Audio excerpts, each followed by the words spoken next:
hadirin wal hadirah kulluhum ajma'in rahimakumullah. Alhamdulillah, dalam kesempatan malam hari ini kita masih diberikan Allah satu nikmat, baik secara jasmani maupun secara rohani, baik Ar-Rahman lebih-lebih Ar-Rahim, di mana kita dikumpulkan dalam satu majelis dalam rangka haul beliau Al-Mukarram Syekh Saifuddin Zuhroh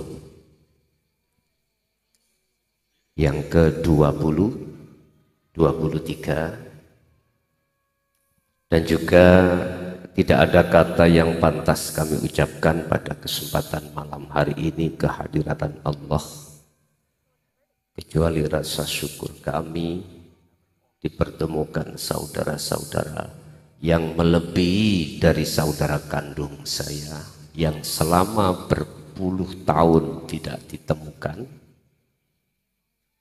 Alhamdulillah, dalam kesempatan malam hari ini Allah mentakdirkan kita bermuajah, berkumpul dalam satu majelis ta'lim yang mungkin pada malam hari ini kami akan membahas sesuai dengan permintaan panitia bagaimana cara bebersih diri, baik secara jasmani lebih-lebih secara rohani. Berkenaan dengan itu Allah menuangkan di dalam surah Al-Baqarah ayat 238. Dilihat dalam Al-Quran surah Al-Baqarah ayat 238, dan juga ayat surat Ali Imran ayat 31. Dua ayat yang saling mengisi, Al-Baqarah dan surat Ali Imran. Tetapi izinkanlah sebelumnya kami masuk pada satu materi. Seperti biasa Pak Bu, kami lebih condong untuk mengambil dari tafsir Mutasyabihah. Kami lebih condong membahas tentang masalah ruhaniyah. Kita pada zaman yang era yang sudah tidak bisa kita bayangkan, banyak di antara kita umat manusia khususnya gumantunge ati iki mingkol bin rohibin. Kebanyakan hati ini gumantunge. Apa gumantunge ini Pak? Condongnya hati ini kebanyakan itu mingkol bin rohibin, hati yang condong pada selain Allah. Siapapun kita, kalau hati masih di zona wilayah ini, ruhaniyah kita di mata Allah masih dikatakan kurang baik. Contoh sekaligus bukti yang kita alami selama ini, khusus saya bicara umat Islam. Ketika kita menjalankan perintah Allah yang berupa sholat, mengapa kita lalai dari Allah? Dan ini fakta realita di dalam kehidupan kita sehari-hari.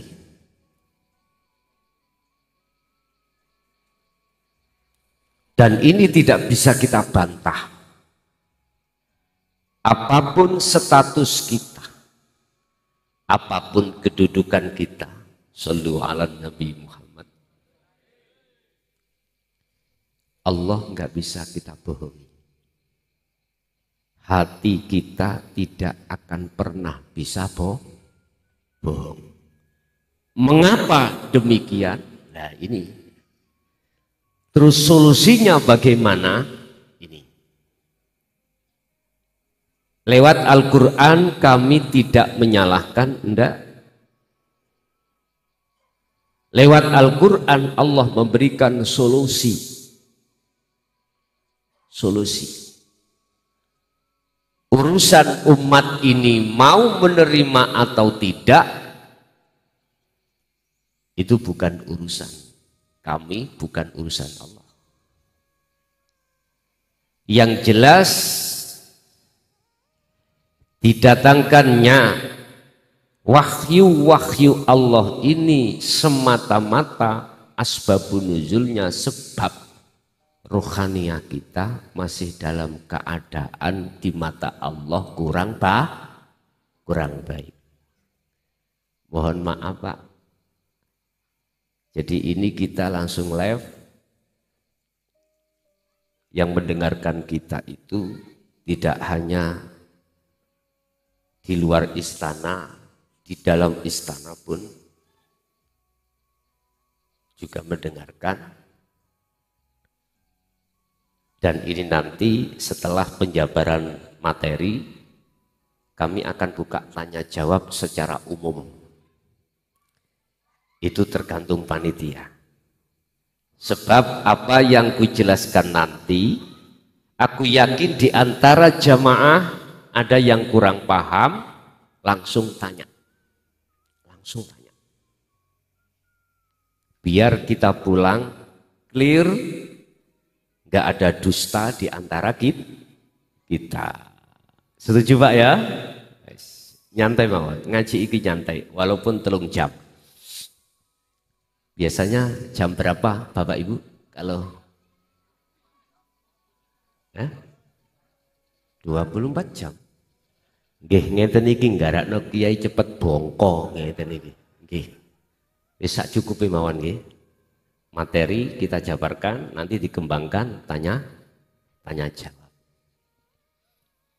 Mungkin izin terhadap operator nanti disiapkan beberapa mic untuk jamaah bila mana yang ada yang tanya ya. Bapak Ibu hadirin jamaah rahimakumullah.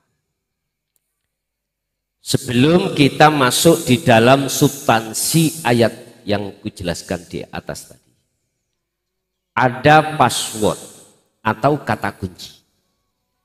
Tatkala kata kunci password ini jenengan miliki di dalam hati yang berupa iman, aku yakin paham apa kata kuncinya. Pertama, sudahkah Anda beriman bahwasanya kita makhluk diciptakan Allah tidak hanya unsur jasmani tetapi juga unsur rohani. Sampah-sampah ini didawuhkan dan dituangkan di dalam lagu kebangsaan Indonesia Raya. Apa? W.R. Supratman. Bangunlah jiwanya, bangunlah badannya. Nggih napa mboten? Kalau saya mensarah daripada lagu kebangsaan kemerdekaan Indonesia ini Bapak Ibu, mohon maaf 1 jam nggak selesai. Dan penuh dengan makna filosofi, penuh dengan makna tauhid, penuh dengan makna di mana kita sebagai manusia itu dikenalkan untuk sampai pada Allah. Udah, itu 1. Sudahkah ada iman di dalam diri kita bahwasanya kita manusia khususnya Allah ciptakan kita tidak hanya dari unsur jasmani tetapi juga unsur rohani.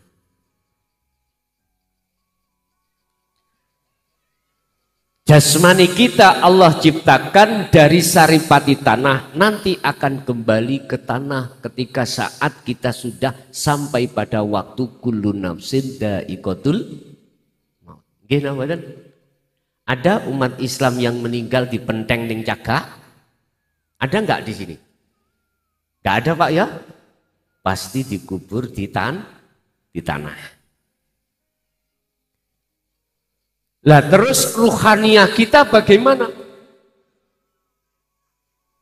Bapak Ibu, inilah yang dimaksud ajaran sangkan paraning dumati. Ajaran innalillahi wa inna ilaihi raji'un. Ini yang paling sering kubahas itu di sini. Kemanakah ruhaniah kita akan kembali kepada Allah?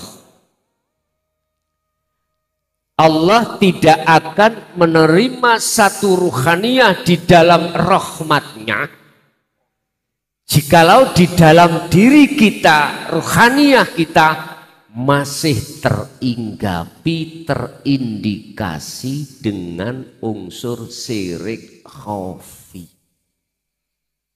Apa itu syirik khafi?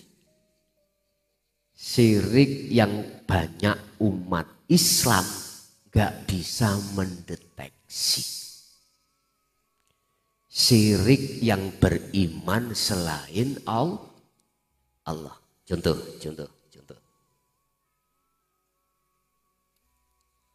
Kita di depan ada air. Wis anggap po ada air gitu aja ya. Anggap po ada air.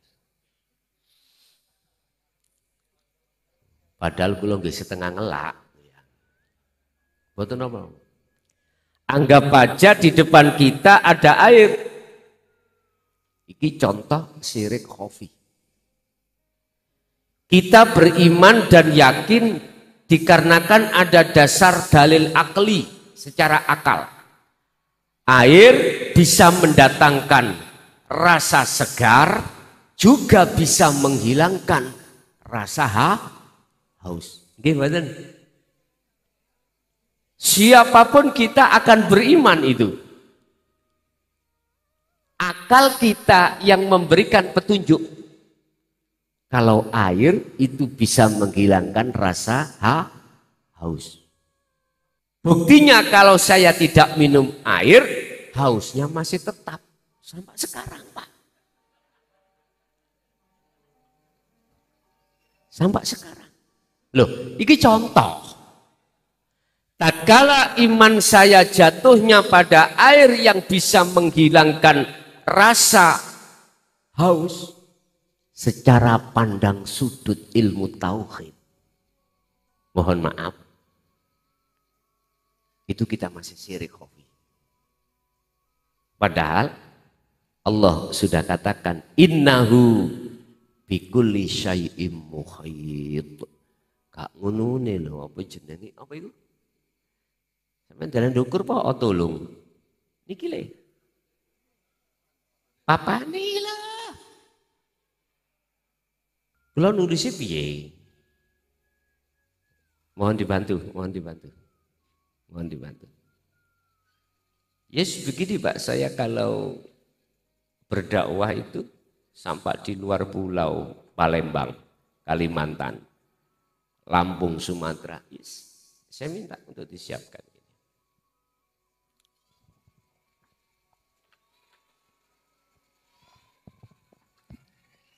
Mohon izin.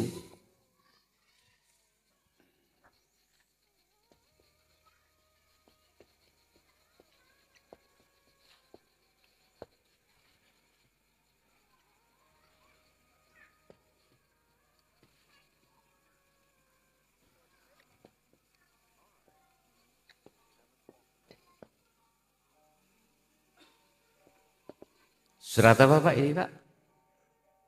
Yang hafid? Mungkin. Mohon petunjuk. Innahu bikulli syai'im muhit. Kita tidak sadar kalau sesungguhnya Allah Hune niki kula gedhek nih. Paham? Di dalam huruf H ini wonten di sini napa? Kosong toh? Ini Allah. Allah itu nama. Di mana ada nama pasti ada yang memiliki nama. Kembang ini wujudnya.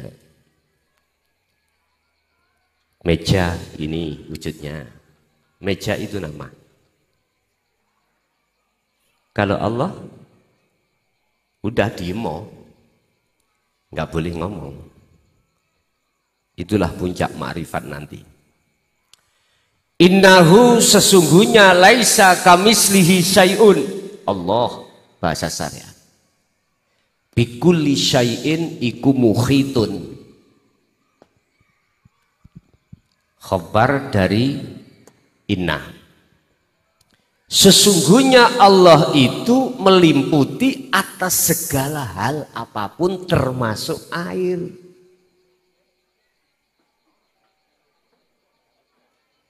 Mengapa kita tidak tahu kalau di dalam dan di luar air itu ada Allah? Padahal Allah sudah katakan dalam surat Al-Hadid ayat 3, innahu huwal awwalu wal akhiru wal zahiru wal ba. Sesungguhnya Allah itu ada di dalam dan di luar diri Anda. Wa qala aidan idza sa'alaka ibadi anni fa inni qaribun. Estu Pak kula wau mboten njaluk ngombe mboten. Ngapunten nggih ingkang kuwata. Dikira kiai delap tomak. Kula wau nyambung nyontokake tok mawon. Dene diparingi nggih alhamdulillah. Nggih mugi-mugi barokah.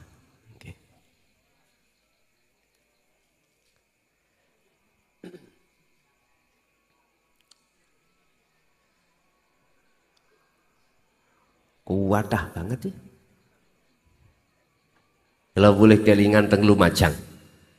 Kalau telas saking suwene ngaji, mulai anyang-anyangan kula. Nggih, anyang-anyangan. Shallu ala Nabi Muhammad. Mengapa kita tidak tahu? Jawabannya cuma satu. Karena ainul basiroh kita Bapak Ibu, meripati ruh itu masih tertutup. Meripat ruh kita, mata hati kita itu masih ada hijab. Masih ada sesuatu yang menutupi. Sehingga mata dohir kita ainul basiroh hanya memandang kekosongan.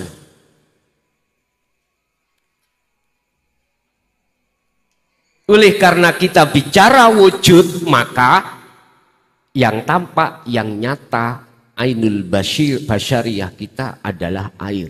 Akhirnya berimanlah kita bahwasanya air itu bisa mendatangkan, bisa menghilangkan rasa haus. Bagaimana Allah dawuh di dalam surat Yunus? Allah katakan, diwahyukan terhadap Rasulullah Shallallahu Alaihi Wasallam yang menegaskan di dalam surat Al-Maidah. Jadi di dalam Al-Quran itu ada 12 ayat saja yang menerangkan tentang masalah bahwasanya selain Allah iku la yanfa wala yadur. Tidak akan bisa mendatangkan manfaat dan mudarat. Itu pandangan rohaniah, pandangan hakikiyah, bukan pandangan jasmaniyah, bukan pandangan syariah.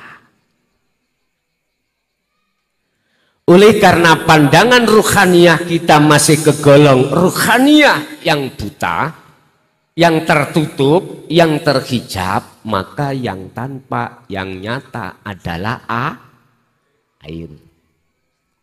Paham gak? Dengan alasan beginilah Bapak Ibu, maka sampai umur tua bagaimanapun kita, hatta zurtumul maqabir, bahkan sampai mati, kita tidak akan bisa terjadi melakukan sholat dengan khusyuk. Nggak bisa. Nggak bisa kita ketika sholat itu melakukan sholat dalam keadaan khudur, bertemu Allah. Nggak bisa. Apalagi di luar sholat. Pertanyaan saya, sampai kapankah kita seperti ini? Sebab kalau kita biarkan fi qulubihim maradun fazadahumullahu marada.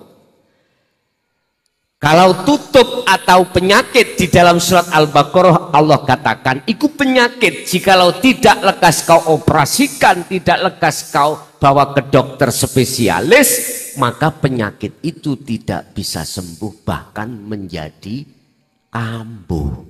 Shallu ala Nabi Muhammad. Percaya gak percaya bukan urusanku. Aku cuman menyampaikan saja.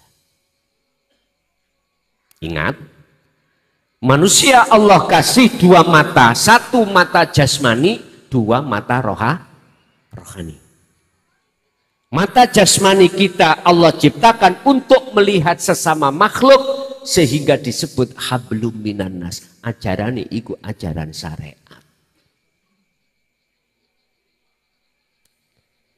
Yang kedua, Allah kasih ainul basyirah, matanya ruhaniyah kita. Orang Jawa mengatakan meripating ati. Allah kasih mata itu khusus untuk bermusyahadah, khusus untuk bersaksi, khusus untuk melihat, khusus untuk bertemu hanya pada Allah. Yang kumaksud Allah di sini bila ismin, bukan nama, tetapi yang memiliki nama. Bismillahirrahmanirrahim, dengan menyebut nama Allah. Innallaha rabbi wa rabbukum, innallaha huwa rabbi wa rabbukum fa'budu hadza siratum mustaqim. Hei wong Islam, pangeranmu jenenge Gusti Allah. Allah pangeran. Fa'budu, bersyuhudlah kau, bersaksilah kau, melihatlah kau, berimanlah kau hanya kepadanya. Fa'budu. Dengan cara begini, itulah hadza siratum mustaqim, jalan yang lurus. Yes. Memang ngajinya tidak seperti biasanya Pak, pada umumnya. Dulu ngaji babakan ini terkesan ditutup-tutupi. Nggih mboten? Tentang hakikat makrifat ditutup rapat. Para masyayikh, mengapa demikian? Karena beliau punya prinsip keseimbangan di dalam tengah masyarakat.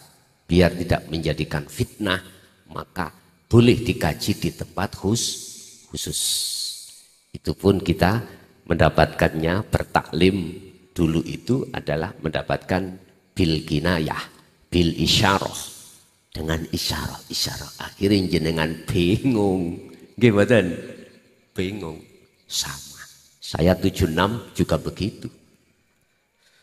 Tahun 76 abah oleh mejang niku nggih kados ngoten niku. Bingungno wong. Tapi memang dengan begitu tidak akan muncul fitnah. Lah sekarang sudah masuk tahun 2014. Mulai saat itu digelar 2014.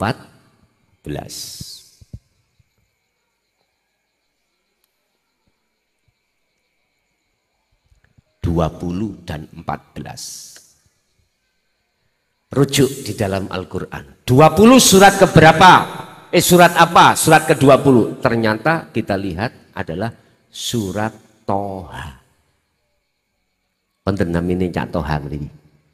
Ngajung. Pakai duit 100. Iki gak money politik loh, mboten loh, mboten. Wis. Nek Ibu Toha nggak ada. 14 adalah ayatnya, dibuka. Ternyata itulah inti wahyu para nabi dan rasul. Inti wahyu para nabi dan rasul. Itulah tingkatan tauhid yang paling tinggi. Tingkatannya kan gini. Pertama, kita diajarkan di dalam syariat la ilaha illallah. Ini tauhid kita. Zikirnya adalah zikir jahar. Syariat. Minggah kelas di thariqah. Zikirnya la ilaha illa huwa. Muncul zikir sirri. Ada yang mengatakan para mursyid itu zikir khafi, zikir nafas, macam-macam. Monggo kerso. Yang ketiga di dalam Al-Quran tahapan ketika kita dididik tauhid la ilaha illa anta. Ini di dalam hakikat. Akhirnya munculnya lah zikir sirul asror. Dibuka di dalam Al-Quran Qadim ketemu hamana iki. Ini ada 3 tahap, su'aul basyiroh, wa ainul basyiroh, wa hakul basyiroh. Cara Jawa nih, zikir iki wis gak diucap. Tapi pertama dirasa. Rasa itu bahasa Jawa, Qur'annya adalah imanul haq. Setelah selesai zikir ini, tauhid ini yang terakhir adalah la ilaha illa ana. Inilah muncul zikir fana'ud dzikri. Surat yang ke-20 ayat 14 Allah dawuh innani anallah la ilaha illa ana fa'budni wa aqimis shalah li dzikri. Lah ditegaskan Allah terkait tauhid yang puncak ini Bapak ana. Ana itu saya. Maksudnya bahasanya maknanya adalah saya. Saya yang dimaksud adalah Allah. Allah pertegas lagi tentang la ilaha illa ana di dalam surah Al-Anbiya ayat 25. Di situ Allah katakan, Muhammad, aku tidak pernah mengutus utusan sebelummu. Wa ma arsalna min qablika mir rasulin illa nuhi ilaihi annahu la ilaha illa ana fa'budun. Termasuk dirimu, kecuali wajib hukumnya para rasul dulu menerima wahyu ini. Annahu berupa apa wahyu itu? La ilaha illa ana. Artinya jelas no Muhammad tentang kedudukan la ilaha illa ana ini terhadap umatmu. Dengan begitu nanti fa'budun, dia olehnya menyembah bisa bertemu aku. Inilah Pak syariat, inilah Pak thariqah, inilah Pak anta, inilah hakikat, inilah makrifat. Lengkap ya? Lengkap. Artinya apa? Selama kita belum sampai ke tauhid ana, illa ana, jangan harap jenengan sholat itu bisa khudur. Jangan harap Anda itu sesuai dengan surah Al-Baqarah tadi, ayat 238. Berarti materi kita surat Al-Baqarah 238 dengan surah Ali Imran ayat 31.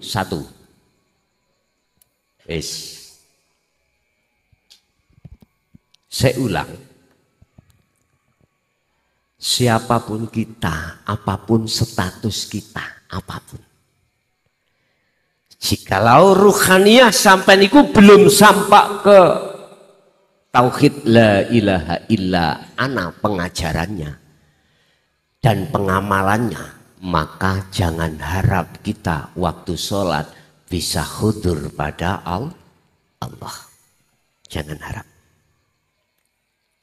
Al-Baqarah 238 Allah katakan khafidhu dong reksa sira kabeh. Rekson jaga. Jaga apa? Alas sholawah ay al-maktubah. Ing ngatasé pira-pira salat sing diwajibno, maksudi berarti 5 waktu. Ini trapnya Pak, sholatnya jasmani sampean. Ruhani belum. As-sholatu ay ad-du'a. Ay ad-du'a adalah ud'uni, menghadap kepada Allah. Jasmani kita memang secara syariat melakukan sholat. Hujjah dalile, ya ini tadi. Kok 34 sih? 38. Ini kok jadi ramesi rek. 38. Alas sholawah ay al maktubah di situ. Ini sesuatu perintah Allah yang dilakukan secara jasmani. Akhirnya kita lakukan secara jasmani. Ilmunya, cara sholat secara jasmani sudah diterangkan di dalam fikih atau di dalam hadis atau di dalam kitab-kitab yang lain. Cara Quran cuman as-sholawah. Akhirnya disarah, ditafsir. Bagaimana caranya kita waktu berdiri membaca apa, rukuk membaca apa, sujud membaca apa, itu kan sudah ditetapkan di dalam hukum syar'i. Udah. Tapi umat lupa sholatnya ruh ini. Padahal ayatnya wassolatil wusto. Ini Pak. Itu enggak ada wakaf, langsung disambung wawu ataf. Wassolatil wusto, dan jagalah sholat tengah. Wusto itu tengah Pak. Berarti maknanya ini al-wusto secara hakikat adalah sholat yang dilakukan oleh ruhaniyah kita. Ini kalau ilmu sejati disebut sholat daim. Ada Bapak yang pernah belajar ilmu sejati? Ilmu sangkan paraning dumadi loh Pak. Ilmu Jawa itu Pak. Udah benar. Ini sholat yang dilakukan oleh ruhaniyah. Ilmune iku syariat, nama sholat iku thariqah. Hakikat tujuan kita sholat itu kemana? Hanya satu, liqa illah. Bertemu Allah. Allah itu enggak jauh Pak. Idza sa'alaka ibadi Muhammad, tatkala hambaku bertanya tentang diriku, jawablah fa inni qoribun, sesungguhnya aku ikut dekat. Dekat ning rasenggolan. dekat, wa nahnu aqrabu ilaihi min hablil warid, saking dekate, lebih dekat daripada urat leher atau urat nadi, Pak. Berhubung meripate ati sampeyan kali kula yang disebut basiroh ini, ainul basiroh, masih terhijabi, tertutup oleh sesuatu, maka walaupun Allah dekat, kita tidak pernah tahu. Udah? Logis? Oke. Saya logikakan. Secara fisik, tolong nanti setelah ngaji ini, semua jamaah pulango dengan keadaan mata tertutup. Entah sama tutupi sarung, pokoknya tutup ono. Walaupun mata kita itu adalah melek, tutupi sesuatu. Sampai di rumah. Kalau saya tidak mau mencoba, Pak, karena saya percaya. Pasti aku akan tersesat. Nggak nyampe di rumah, tapi nyampe di got. Ada yang nabrak tembok, lah gitu. Udahlah, kalau nggak percaya tolong. Sama dengan ruhaniyah kita ketika wa inna ilaihi raji'un, lebih-lebih. Sebelum kita kembali kepada Allah, ketika kita sholat masih hidup di dunia ini, coba, nggak akan pernah tahu bagaimana Allah yang sebenarnya itu. Padahal di dalam kitab Hikam Allah katakan, Syekh Ibnu Athaillah katakan, Allah itu dengan sengaja mengenalkan dirinya terhadap kita lewat nurullah. Apa nurullah itu? Nurullah itu cahayanya Allah, yaitu dunya saisine. Ini disebut nurullah. Berhubung kita melihatnya nurnya, makhluknya melihat yang diciptakannya. Contoh ayat tadi, maka mata hati kita tidak akan pernah bisa melihat sesungguhnya Allah Subhanahu wa ta'ala itu yang mana. Enggak percaya? Besok jam 12 siang sampai berdiri di tengah ratan atau di tengah jalan, pandang itu matahari. Anda berhubung melihat cahayanya tidak akan pernah tahu wujudnya matahari.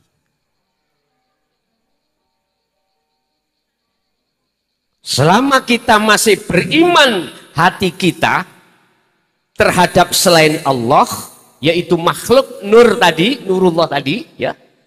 Selama kita melihat, memandang hati kita, mata hati kita terhadap selain Allah, nurullah tadi, makhluk tadi, selama itu nurullah itu nanti akan menjadi hijab kita, dan jatuhnya kita tidak akan pernah tahu siapa sesungguhnya Allah Subhanahu wa ta'ala. Allah sudah katakan, laisa kamislihi sayun.